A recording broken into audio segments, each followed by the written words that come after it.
We'll guide you through how to choose between Shopify and WooCommerce for your online store. If you find this helpful, consider subscribing and liking the video. First, go to the Shopify website. Shopify is known for its all-in-one solution, making it ideal if you want something straightforward and easy to set up. It offers a simple drag-and-drop store builder, secure hosting, and customer support all included in the package. You just select a plan, and you can start building your store right away. Shopify is great if you prefer a hassle-free setup with less technical details. Now, on the other hand, if you prefer more control and flexibility, WooCommerce might be the better choice for you.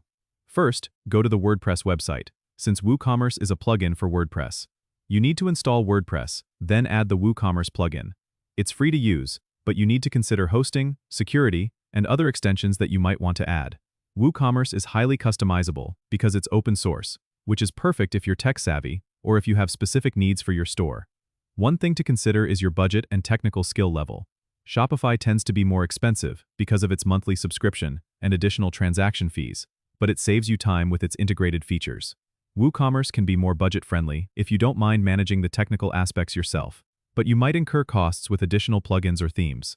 Ultimately, your decision should depend on how much control you want over your store and how much you're willing to spend.